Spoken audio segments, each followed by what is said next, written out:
¿Qué tal? Muy buenas tardes. Le doy la más cordial de las bienvenidas para que nos acompañe en una emisión más de su programa Hablemos Derecho. Su servidor Gerardo Pérez, espero que nos acompañe a lo largo de esta hora.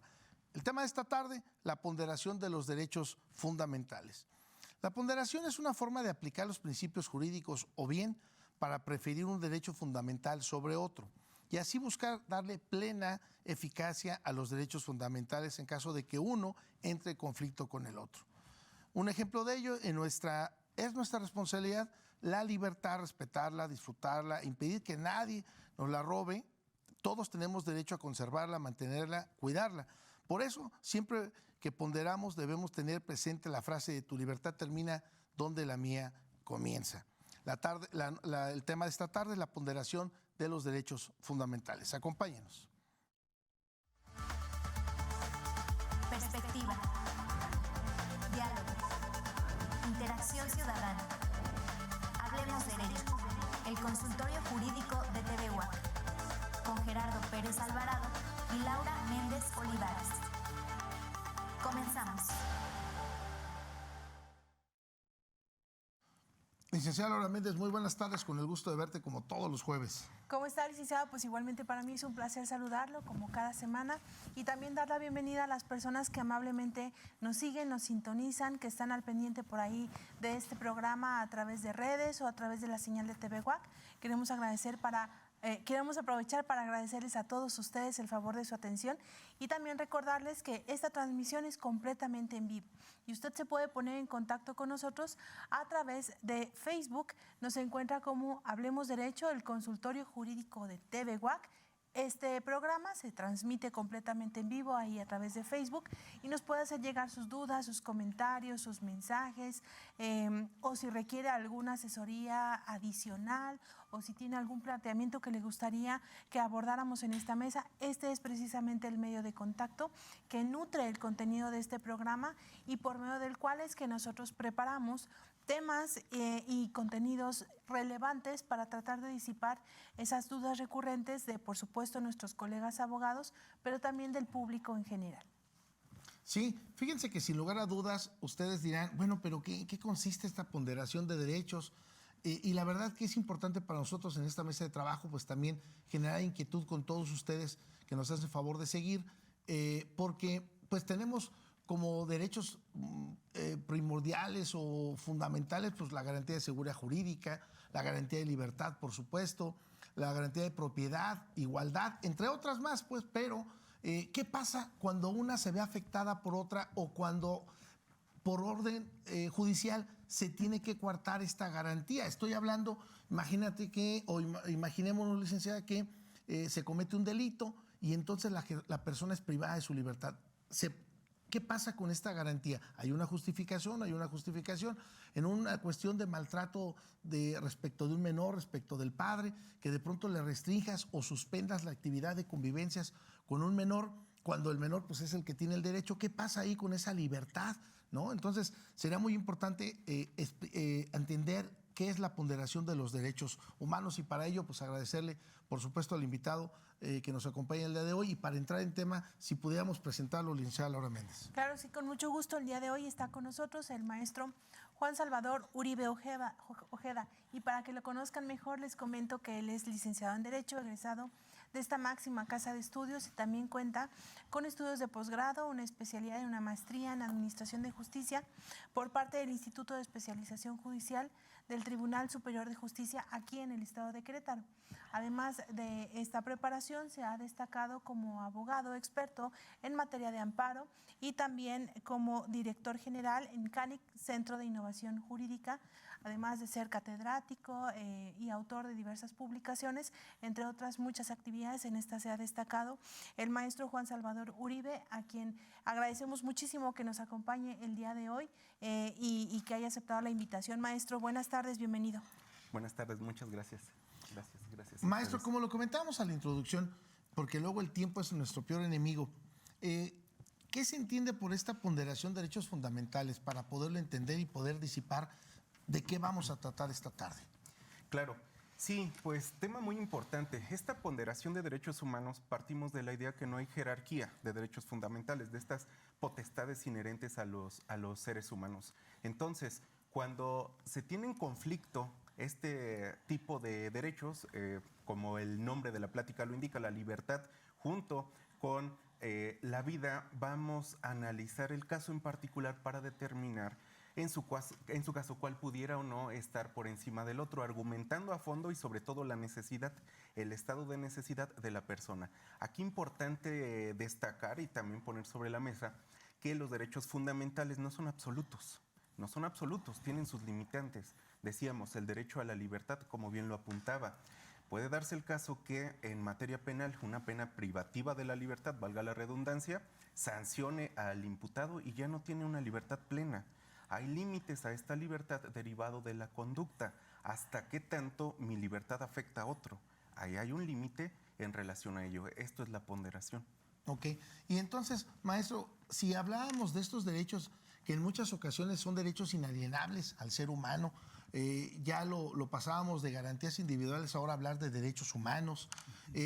¿Cómo podemos darnos cuenta o que aquellas personas que nos ven o aquellos estudiosos del derecho de saber que nos limitan este derecho? Es decir, ¿qué relación tiene la libertad con la vida? Un ejemplo, ¿no? Porque, pues decimos, después de la vida, o el tesoro más preciado que tenemos es la libertad. Pero, pues entonces, si cometo una conducta delictiva que me ocasiona una privación ilegal de la libertad, ¿qué pasa?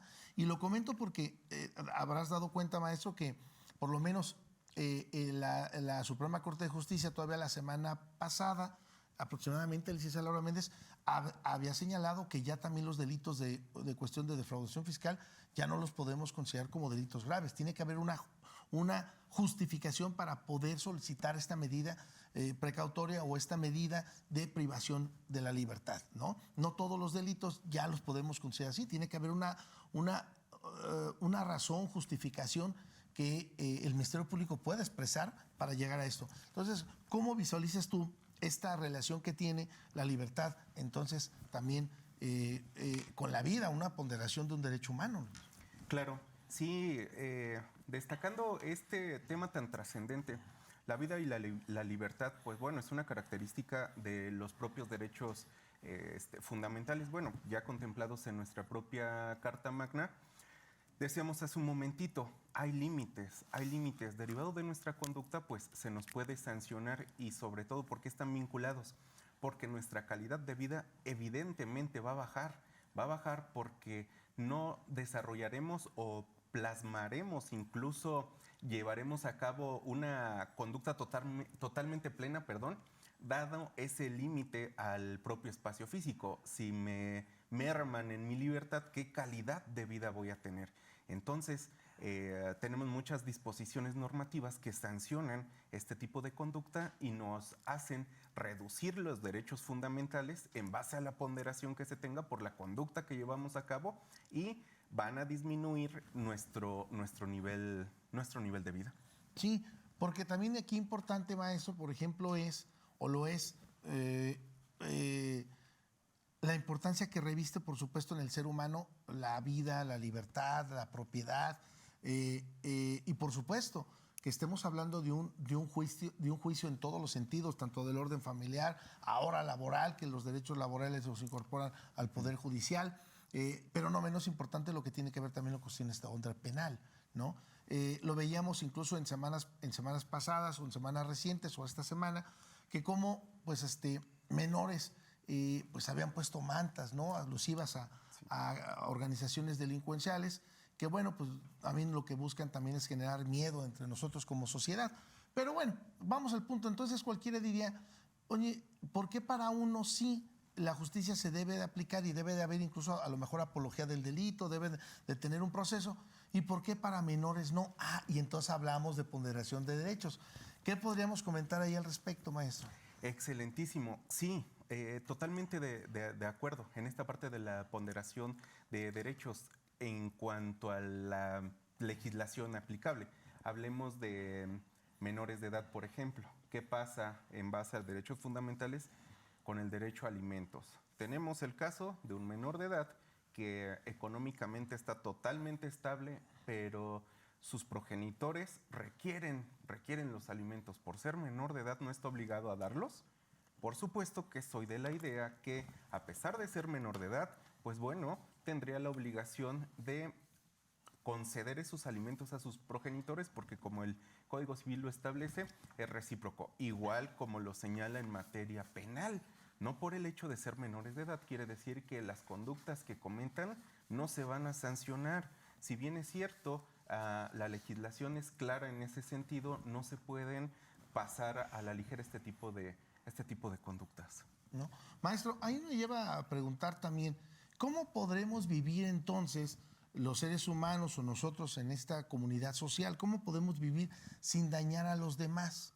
Es decir, tenemos nuestra libertad de expresión, tenemos nuestra libertad de opinión, tenemos nuestra libertad de asociación, tenemos nuestra libertad de culto o de creencia religiosa, tenemos nuestra libertad de elección, tenemos nuestra libertad de trasladarnos, de movernos de un lugar a otro dentro de la República Mexicana sin necesidad de pasaporte o salvoconducto, una libertad hasta diríamos académica, maestro. Pero ¿cómo le hago o cómo me doy cuenta que mi libertad puede vulnerar el derecho de alguien más? Exactamente, sí, tiene que ver reitero, con la conducta. Aquí se han tocado temas muy interesantes o puntos muy interesantes. Ejemplo, libertad de expresión. No quiere decir que utilicemos cualquier tipo de argumento para dañar a una persona. Máxime, hoy está totalmente de moda las redes sociales, por ejemplo. Y ahí creemos que vivimos una vida totalmente diferente y no va a afectar a nadie, etcétera, etcétera. No, hoy en día he de compartirlo que bueno, en la praxis, redes sociales nos han ayudado a acreditar, además de cuestiones o conductas delictivas, daños morales. Entonces, ¿qué implica esta libertad de expresión? Por ejemplo, no dañar a terceras personas. Si tenemos en su caso argumentos, pruebas y razonamientos adecuados por malas conductas, pues debemos acudir a los órganos competentes para efectivamente sancionarlos y no tratar de hacer justicia por nuestra propia mano, que lo único que generamos es demeritar a terceras personas sin argumentos o pruebas, únicamente con palabras al aire, por así decirlo. Licenciada Laura Méndez. Licenciado, ¿qué pasa?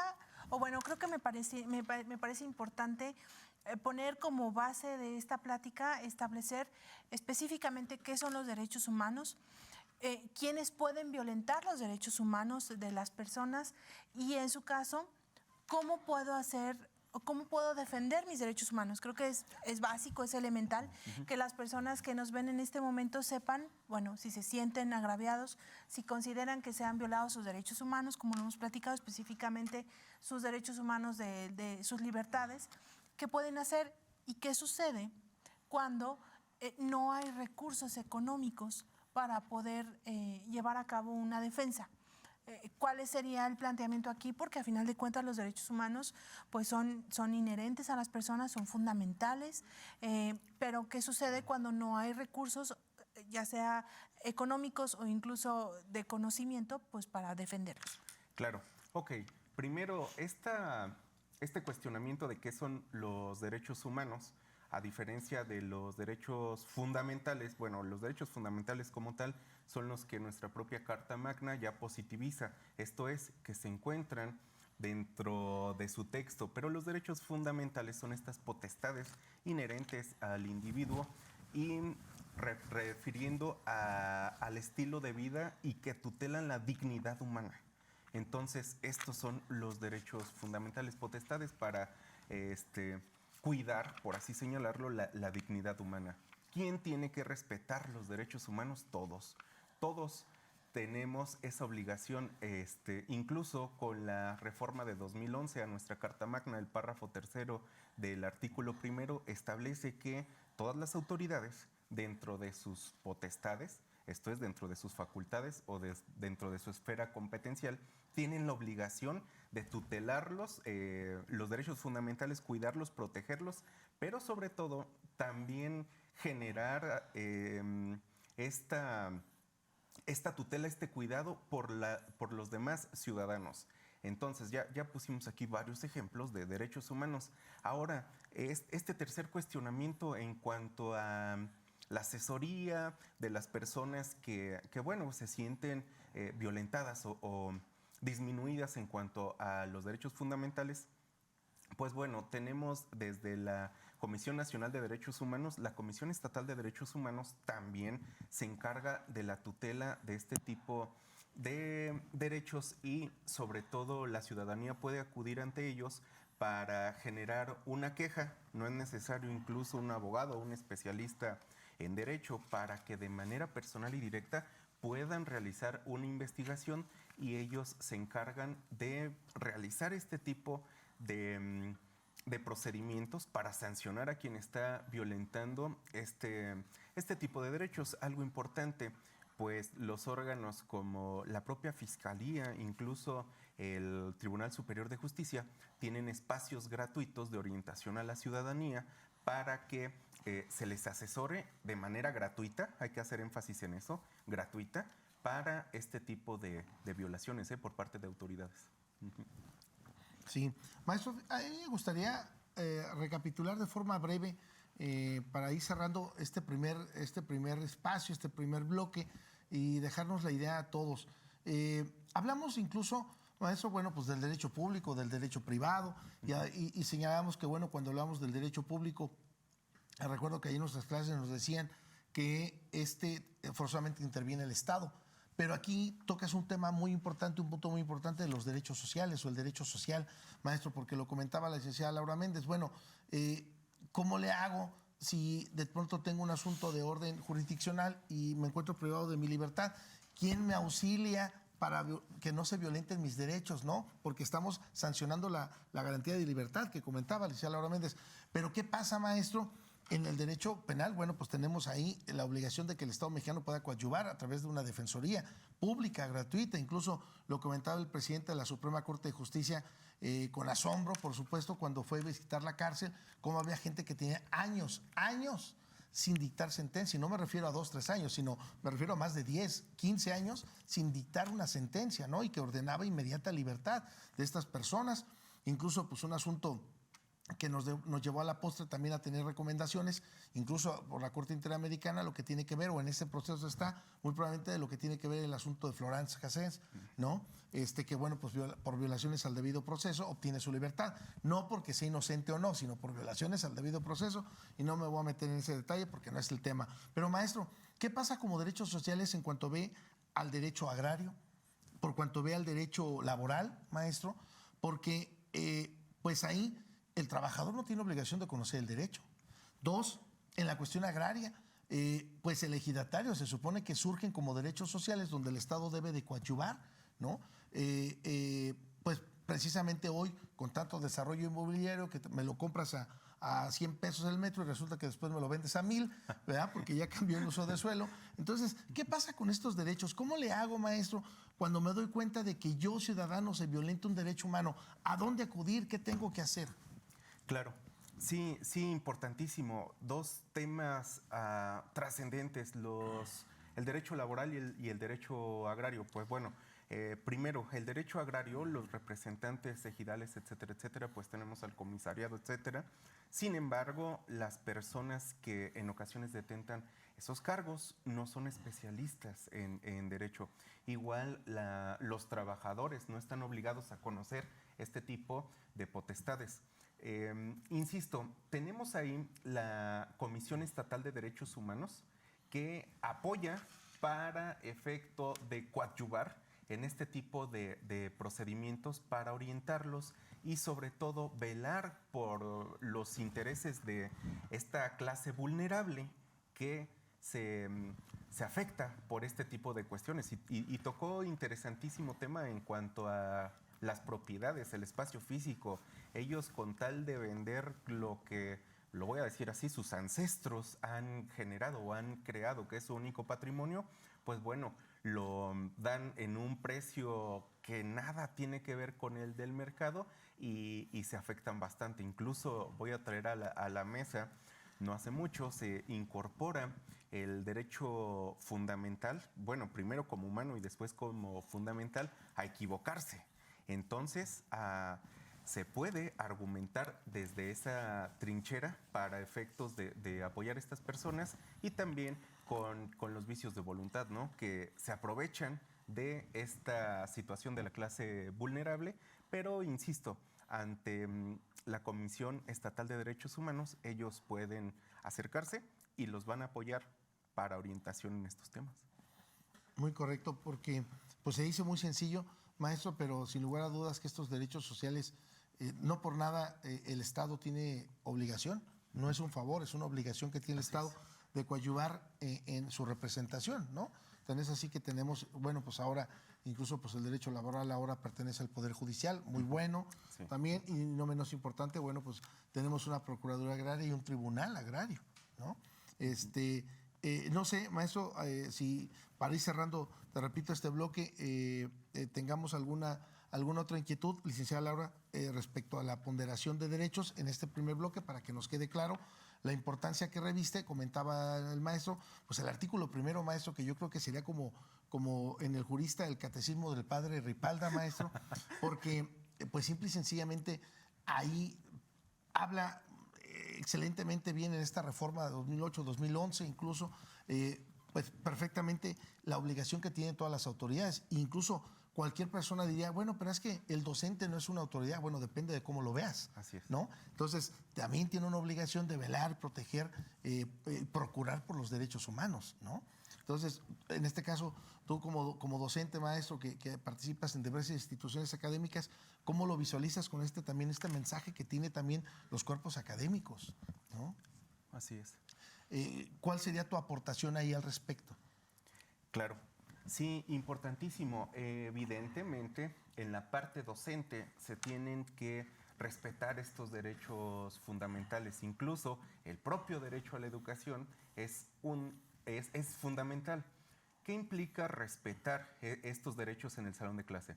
Implica dirigirse de manera correcta con los alumnos, interactuar de manera respetuosa, las participaciones libres, contundentes, pero insisto, procurando el respeto, sobre todo en la cuestión de la ideología, la propia, pues me atrevo a decir hasta en la religión, la forma de vestir, tratarlos exactamente igual y sobre todo respetando la dignidad. Eso es muy fundamental en un salón de clases. Sí, maestro, fíjate que ya tenemos un par de preguntas aquí de la gente que nos sigue a través de las redes sociales, lo cual agradecemos enormemente. Bueno, pues agradecerle a Julia Terrazas, muy buenas tardes, excelente programa. Nos comentan también, maestro, ¿qué derechos tiene un indigente? ¿O con quién puede uno quejarse toda vez que se los lleva a la patrulla sin hacer nada y solo están en la calle? ¿Qué derecho estaría violentando? Ah, claro. Maestro, es que aquí es una corresponsabilidad, ¿no? Sí. También del Estado como tal o municipio. Pero bueno, maestro, ¿qué opinión te merece para disipar aquí la duda de nuestra televidente? Claro, ahí el derecho del indigente, pues son muchísimos. Primeramente la libertad, él no está llevando a cabo una conducta que afecta a terceros, por ende no tienen por qué llevárselo, la libertad. Luego tenemos también derechos fundamentales procesales, que implica el debido proceso. No ha realizado, reitero, un hecho que implique una conducta delictiva para llevárselo del espacio público. Probablemente se cometa alguna cuestión o falta administrativa, no sé, se me ocurre si está a lo mejor durmiendo en la vía pública, en un espacio que impida el tránsito de las demás personas. Sin embargo, esto no es de trascendencia tal para efectos de detenerlo y retirarlo del lugar. En resumen, están violentando la libertad, el derecho al debido proceso, incluso la tutela judicial efectiva. Yo diría que es un exceso. Pues sí, pero a final de cuentas no hay una persona que se interese por eso. O sea, si estamos hablando de una persona que es indigente, a lo mejor él tiene derechos humanos, por supuesto, todos los tenemos, pero pues no hay quien vele por ellos, porque el propio Estado es quien está a lo mejor limitando esas libertades y pues realmente yo considero que los derechos humanos son derechos que todos tenemos, sí, pero se tienen que hacer valer o se tienen que defender a través de los diferentes recursos que la propia legislación nos prevé. Ahora, hay dos cuestiones que me gustaría abordar, si nos da tiempo ahorita y si no, regresando del corte. Lo primero tiene que ver con grupos vulnerables, con grupos específicamente, de grupos determinados. Hace un momento nos comentabas que algunos grupos vulnerables requieren de una defensa, de una mayor defensa por parte del Estado, como pueden ser a lo mejor los niños, como pueden ser los adolescentes, los adultos mayores, las personas que viven con alguna discapacidad. Son grupos sociales que el derecho distingue y que por supuesto sus derechos humanos son los mismos que todas las personas, por supuesto, pero sí requieren de una defensa mayor, incluso las mujeres que son víctimas de violencia, etcétera. Ahora, esta situación, a tu consideración, licenciado, genera inequidad porque puede haber personas, varones, por ejemplo, cuando hablamos de equidad de género, puede haber varones que digan, bueno, es que ¿por qué se defienden más los derechos de las mujeres que respecto de los hombres, ¿no? Las libertades de las mujeres o respecto de los hombres. Licenciada en el feminicidio. Exacto, porque mucha gente, abogados, colegas o gente en general, alumnos, dicen, bueno, ¿por qué hay un tipo penal específicamente relativo a privar de la vida a una mujer y no así respecto a un hombre? ¿Acaso la vida de una mujer vale más que la de un hombre? ¿Cómo consideras esta situación? Por supuesto, nosotros como abogados estamos de acuerdo en que estos grupos vulnerables son grupos que requieren una mayor protección por parte del Estado, pero ¿esto genera desequilibrio o inequidad respecto a los demás grupos o a quienes no entran en estas categorías? Ok, excelentísimo cuestionamiento. Aquí parto de la idea que se trata no tanto de una igualdad, sino que se trata de una equidad. ¿Por qué? Porque se crean todos estos mecanismos, todos estos instrumentos. Hablamos de clases protegidas por diferente legislación. Por ejemplo, interés superior del menor. Ahí tenemos protocolos internacionales para la niñez. Tenemos una ley de violencia contra las mujeres. Tenemos también esta parte de los jóvenes. Pondré un ejemplo. Si eres estudiante en materia de amparo, no es necesario presentar una garantía para que se pueda conceder una suspensión. Yo creo que no es una cuestión de ventaja o desventaja, sino hasta qué punto lo aplicamos y de qué forma.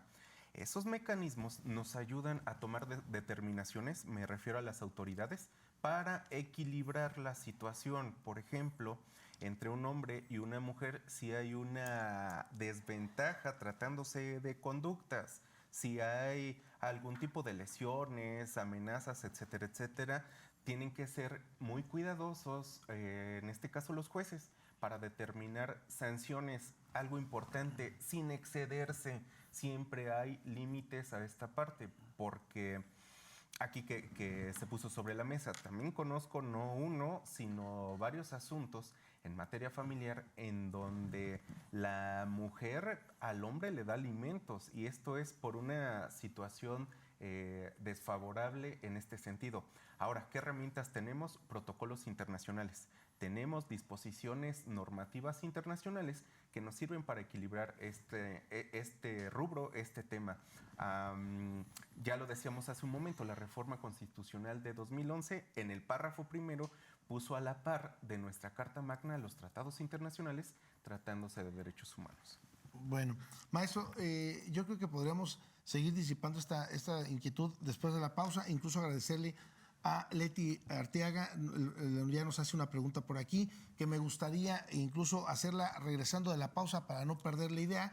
Leti nos puede acompañar, vamos a la pausa y regresamos. Estamos en su programa Hablemos Derecho, el consultorio jurídico de TV UAC. Le agradezco por supuesto a Ana Julia Terrazas sus comentarios, le agradezco por supuesto a Alf inmobiliaria también, que está pendiente aquí de nosotros. Y por supuesto, vamos a la pausa y regresamos. Estamos en su programa Hablemos Derecho. Regresamos.